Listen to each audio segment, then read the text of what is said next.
वह रोज पीपल को जल से सींचा करते। पीपल में से रोज एक लड़की निकला करती और कहती, पिताजी मैं आपके साथ चलूंगी। ये सुनते सुनते ब्राह्मण देवता दिन पर दिन कमजोर होने लगे। तो एक दिन ब्राह्मणी ने पूछा कि क्या बात है।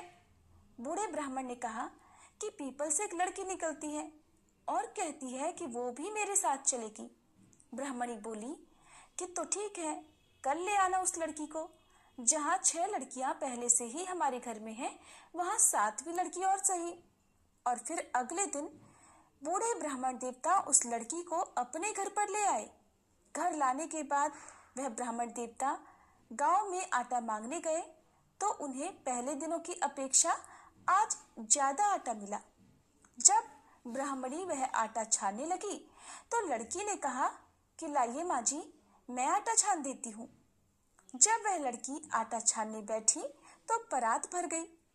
उसके बाद माँ खाना बनाने जाने लगी तो लड़की बोली, माँ जी आज रसोई में मैं जाऊंगी। तो ब्राह्मणी बोली, ना, तेरे हाथ जल जाएंगे।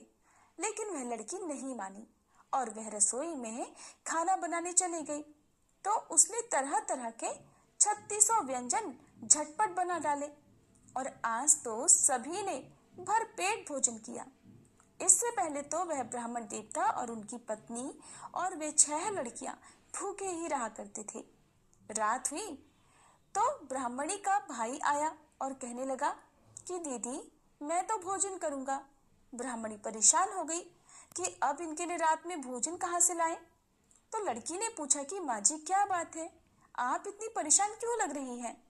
तो ब्राह्मणी ने कहा, क्या बताऊं बेटी, तेरा मामा आया है। वह कह रहा है कि भोजन करेगा, लेकिन भोजन तो हम सब ने कर लिया, अब उसके लिए मैं रोटियां कहाँ से लाऊंगी। लड़की बोली, माँ जी बस इतनी सी बात है, आप परेशान मत होइए, मैं बना दूंगी। ऐसा कहकर वह रसोई में गई और मामा के लिए देखते ही देखते झटपट 3600 व्यंजन बना दिए। अब तो मामा ने भरपेट भोजन किया और कहा कि ऐसा भोजन इससे पहले उसने कभी नहीं किया है। ब्राह्मणी ने कहा कि भाई तेरी पावनी भांजी है, उसी ने बनाया है। शाम हुई तो लड़की बोली, माँ चौका लगाकर चौके का दिया जला देना, आज मैं कोठी में सोऊंगी। ब्राह्मणी बोली, ना बेटी तू तो डर जाएगी, वहां मत सोना। लेकिन लड़की बोली, ना माँ जी मैं नहीं डरूंगी, मैं अंदर कोठे में ही सोऊंगी। कहकर वह रात होने पर कोठे में ही जाकर सो गई। आधी रात को वह लड़की उठी और चारों ओर आंख घुमाई तो देखा धन ही धन था। इसके बाद वह कोठे से बाहर जाने लगी तो वह ब्राह्मण देवता सो रहे थे। उन्होंने उसे जाते देखा तो पूछने लगे, बेटी आधी रात को तू कहाँ चली।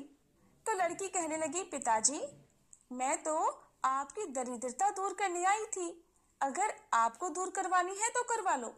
अब लड़की ने बूढ़े ब्राह्मण देवता के घर में भी आंख से देखा तो चारों ओर धन ही धन हो गया और लड़की चली गई। सुबह सवेरे जब सब उठे तो लड़की को ना पाकर उसे ढूंढने लगे कि पावनी बेटी न जाने कहाँ चली गई। तब ब्राह्मण देवता कहने लगे, वो तो लक्ष्मी माता थी जो तुम्हारे साथ मेरी दरिद्रता भी दूर कर गई। हे लक्ष्मी माता, जैसे आपने उनकी दरिद्रता दूर करी वैसे ही सबकी करना। इस कथा को कहते सुनते हुंकारा भरते सभी के घर धन के भंडार भरना। प्रेम से बोलिए लक्ष्मी माता की जय।